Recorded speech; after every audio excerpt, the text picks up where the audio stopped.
Hey guys, Run over here. Today I want to go over the new Customizable Tech arts released last week. Every weapon received an update with one Photon Art that has 3 options you can customize.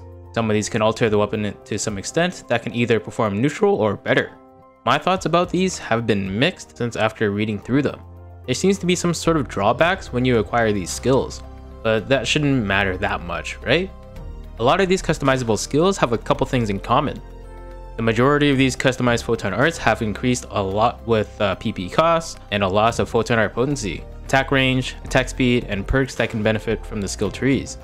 Like what I usually do, I'll try to go over each one of them, and I'll go over my thoughts at the end of the video and try to see what I can recommend you to use if you have no idea where to start. And like I said before, the majority has PP cost increase and potency damage output. I won't be repeating myself for like 90% of the video, so I'll just cover the main points. And certain Photon Arts have 3 types each for each class. First, we have Hunters. Spiral Edge is a Photon Art for swords.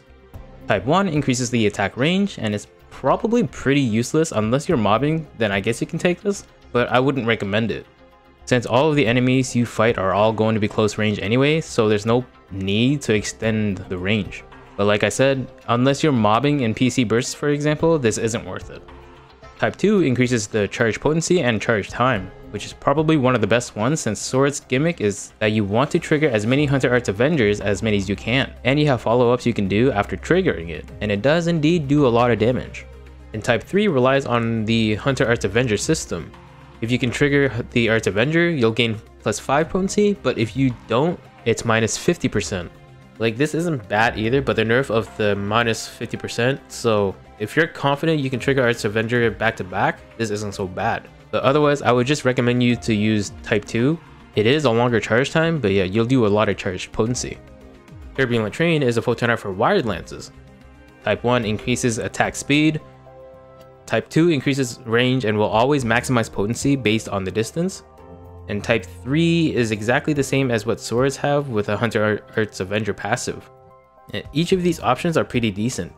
If you want attack speed, go with Type 1, but Type 2 and 3 seems to be the better ones since Type 2's maximum potency increases based on the distance between you and enemies. And wired lances have a skill called Wired Avenger Range Collection where it will always maximize potency when triggered with Arts Avenger. And the Type 3 for this one is the same as the Swords Type 3 where it relies on the Hunter Arts Avenger. Thrusting Javelin is for Partisans. Type 1 increases the attack speed, so pretty self-explanatory. Type 2 increases the finishing blows damage and increases the attack range, and this can go very far. And for Type 3, you can hold this PA down to increase damage and the attack speed. I would probably recommend Type 3 since attack speed is nice. Type 2 is also good for finishers, but the huge drawback is the PA potency loss. 80% is pretty massive. And Type 3 is -10% potency, since ideally you want to hold this PA for rapid attacks, and this is usually better on bosses too in my opinion. For fighter, Helzeus coat is for twin daggers. Type 1 increases attack range. Again, like I said, this is good when you're mobbing. Type 2 is probably the best one for twin daggers. You gain further distance and lock into place instead of being pushed back when firing shockwaves. Type 3 increases potency on the acceleration drive. It's the purple shine after weapon actions or the Photon Arts, so this is okay, but I still think Type 2 is the play here. Quick Gash is for double Sabers. Type 1 increases the attack range. Type 2 increases attack speed. And Type 3 increases the duration of the tornado part of the Photon Art. Basically the second half of the Photon Art when you cast it. It's not bad, but as much as I would want to recommend Type 3, Type 2 is probably better since the tornado part is -30% on each tornado hit. And Type 2 is just -12%, so slightly easier off, but yeah. Also keep in mind that all my skills I have right now for this video is all level 1. 1000 Blows is for Knuckles. Type 1 increases the attack range, and the range for the Knuckles is pretty nuts actually. Type 2 adjusts your potency on down and non-down enemies. This isn't too bad if you max this custom PA out, but at like level 1 to 5, it's pretty terrible. And Type 3 prevents being knocked around when using this Photon Art, but in exchange, the damage taken is -50%. I would probably go for either Type 1 or Type 3. Type 2 is only good once you get the levels to level 5 or higher, because the stats for this custom PA will adjust to even out at level 10. And the range for the Knuckles is good, but like I said, it's good for mobbing, and 3 prevents knockback, so pick your poison I guess. Ranger and Gunner technically has 2 custom arts, but they share the same weapon with the same assault rifles. Fall on Impact is for launchers. Type 1 for launchers increases the attack speed, but it only affects the speed on your character. The projectiles does not change. Type 2 increases the number of shells that can rain down on enemies. The damage will slightly decrease as a drawback. Type 3 changes the attack from instead of raining down with multiple shells, it will fire 1 shell at a time. But the explosive shells will do more damage. So I would probably go for Type 3, despite it being pretty slow, it can pack a punch. Blaze Shot is for assault rifles, so Rangers and Gunners can use this. Type 1 increases the gauge accumulation for the spread shot active skill by 100%. Type 2 increases potency when held down and can track enemies, which is an interesting thing to see when the bullets bend. And Type 3 increases the finisher potency and the range for it. I think maybe Type 3 is the play here with this Photon Art. The punishment for it isn't as bad as Type 2, and Type 1 just increases the spread shot usability. So yeah, either Type 1 or 3, so probably 3. And for Gunners, Aimless Rain can be customized. Though it didn't get much, Type 1 increases the range for this Photon Art. Type 2 increases the attack speed, and Type 3 increases the hail of bullets gauge by 50%. While all of these are nice, I would probably go for Type 3. You would want to use the hail of bullets active skill as often as possible anyway. Porous and Tectors share the same weapons with Talis and elemental attacks such as Foie, Zengale, and Grant's Glitter. For the Talis, the Convergence shot is customized. Type 1 increases tech potency when the Talis is deployed with his Photon Art for at least 20 seconds. There will be a visual effect so you'll know it'll trigger. And usually Talis Photon Arts can expire in due time. This Type 1 custom skill can extend that duration to make it look like it doesn't expire by 100%. Type 2 changes the behavior when casting text while this is active. Instead of a projectile, attacks have changed locations to appear on them instead, and additionally increasing the down factors when this is active as well. And Type 3 increases the Tricky Capacitor's active skill accumulation rate when using Convergence shot. While the 100% uptime is nice with Type 1, Type 2 has the benefit for down factors as well. And the attack behavior is different as well, so there isn't much travel time in between attacks. For Foie, Type 1 increases the range, Type 2 increases the attack speed, but you'll lose tech potency, and Type 3 increases the elemental down factors and the marks that applies on enemies. Then Gale's Type 1 increases the range of the vortex that applies, but reduces the number of hits by 1.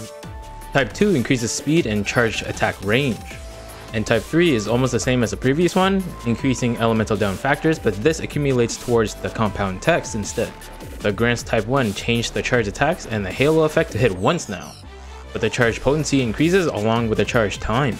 Type 2 can negate enemy attacks when casting Grants. There's a tiny shield that pops up, and Type 3 is the same, increasing elemental down factors and compound text. For the Tectors, Swift Smash has been customized. Type 1 increases the charge potency by 50%, but the charge time is long now. Type 2 changes its behavior to fire a shockwave and increase the attack speed, but in exchange you will not move forward from your location when launching this attack. And Type 3 accumulates the gauge for the wand element Pursuit. And I think in my opinion all 3 types are pretty good for the wand. For Bravers, the Lotus Lightning and the Dimensional Ray is now customizable. Lotus Lightning Type 1 has increased range of attack, meaning the reach is extended. Type 2 increases the attack speed whenever Brave Combat is active, at a cost of -5%, but that's next to nothing, and increases the number of final hits bonuses by 300%. Type 3 increases potency on the first 2 stages of the Photon Art combo, and if you don't know already, Katanas can chain combos together as long as it's a 1-2-3 combo string. Overall, I think Type 2 and 3 are the best ones. Type 2 is good because usually Lotus Lightning takes a bit of time for the attack to go through. This speeds it up a bit more whenever you're in the Brave Combat state, and the finisher bonus has increased too. Type 3 increases potency on the first 2 stages of this Photon Art. Also not a bad option when it comes to attacking downed enemies as well. So either Type 2 or 3, one is just a range increase which is kind of not useful. Dimensional Ray is for bows. For Type 1, the AoE has gotten bigger when used uncharged. Type 2 increases the duration of hits from 6 to 8 I believe, but the potency per hit has been reduced. And Type 3 increases the stocks that can be charged originally, but at a cost of reduced potency per hit. The amount of AoE that the Type 1 gets is very good for mobbing. And then the Type 2 extending the duration but with lower potency, which is okay. and type 3 is probably good for bossing. For the Bouncer, Fierce Wave and Rampaging Harrier are customizable now. For Fierce Wave, type 1, the attack range has been increased. That's it. Type 2, the duration of the shockwave has increased, but with reduced potency on the shockwaves. And for type 3, I'm not sure why, but we already have a skill like this, but I'm guessing this is just making the animation go faster but at a higher cost? I don't know. Again, type 1 is kind of useless unless you like the range, then go for it. Type 2 is okay while the shockwaves last longer but with a lower potency than normal. And for 3, we already have a skill like this, so I think it's better just to go for type 2. Sure, the animation comes up faster, but where's the benefit in that? Rampaging Harrier type 1 grants immunity to knockbacks when using this Photon Art, as well as the accumulation for the Pinion Blade active skill. Type 2 increases potency on downed enemies, but deal less on non-downed enemies. And type 3 increases the attack speed of the first variation of the Photon Art, with a small drawback of -10 potency before the second half of it. My recommendations goes in between 1 and 3, and like I said before, 2 only gets better from stage 5 or higher. Being immune to being knocked around is nice, I guess, but if the enemy ends up running away further than you, then your first half of the Photon Art ends up getting wasted and may have to activate the second variation sooner. And type 3 increases the attack speed of the first half of the Photon Art variation, which is not bad to be honest, and the attacks are usually slow on the first half. And the potency is a minor drawback because 10% is basically nothing. Now moving on to Waker, Waker only has Wulfen Raid, with type 1 increasing the attack speed, type 2 with the focus gauge accumulation, and type 3, this one's a bit confusing because I'm not sure what non-variant attacks are, but I'm assuming it's the first half of the Wulfen Raid, since it's basically a gap closure? Sort of, but if anyone knows exactly, feel free to comment below. While that's nice, I feel like between 1 and 2 are the options you can do. We already have the skill that adds a treble clef mark on the enemy, so type 3 just adds an extra oomph to it. So yeah, from me, either type 1 or 2. 3 is a weird one until there's confirmation, I would just do that. Player has Waving Rigel that is now customizable. With type 1 that accumulates the focus gauge by 50%, type 2 increasing the range of the vertical movement with this Photon Art, and type 3 adds 2 extra shockwave AoEs after the first one, but the potency is heavily reduced by a lot.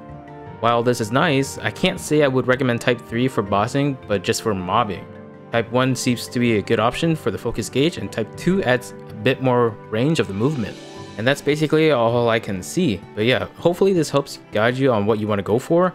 Also, keep in mind that you don't always have to resort to only use one type of customization, since you can remove and select another one depending on the situation. There are so many that increases the attack range, the attack speed, the potency depending on the down statuses, and more things that are more class specific. There are also ways you can farm these customization discs as well, through the exchange shops and Lucille explorations. So I think most exchange shops like the Giga Strugman shop, Growth Mints, and especially the Dread Scales with the Omni discs that you need to get to level 10. Yeah, that's about all I can think of when going through every custom Photon Arts here.